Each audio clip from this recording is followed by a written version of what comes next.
The swings will soon be occupied by students ready to start a new year, and most don't even know just how much goes on behind the scenes to keep them safe on campus.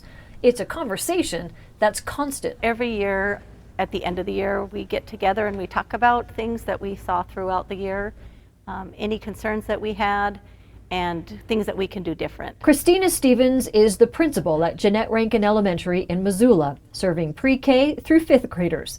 They do 8 drills a year, from fire drills to lockdown drills, always mindful of the age of the student body. Because at the younger ages, they get a lot of anxiety about these drills.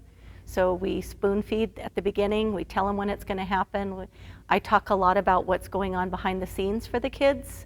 Where am I at during a fire drill? Where am I at during a lockdown? Why do we wiggle the doors? Locked doors and other systems activate when there's a threat, but also control who can enter the building.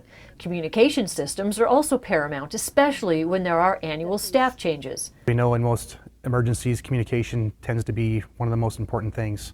So we want to make sure that schools understand who's part of our crisis teams in our buildings, where our phone trees are, and how that communication goes throughout their district. So it's something that's our district talks about every September, October, that first semester as we go into the school year to make sure everybody's on the same page.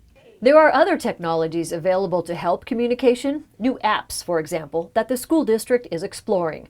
A threat to a school can include wildlife, a fire, an angry parent, or even a law enforcement situation nearby. But it's those highly publicized school shootings that are often top of mind. That's the worst case scenario. Talking about that with younger students takes a little finesse. They should be safe, but not scared. Usually with the younger kids, I don't really refer to shooters just because of the age of the kids in the building. It's more about danger. If there's a dangerous person in the building.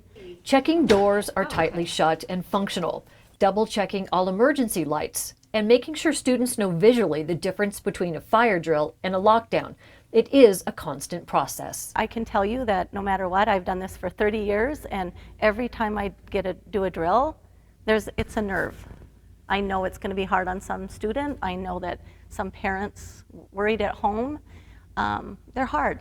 They're hard to practice, but we do them. And each time we learn something different. I would argue with anybody that schools are still the safest place for your kids to be during the day. You'll never tell me that, tell me different. In Missoula, Jill Valley, MTN News.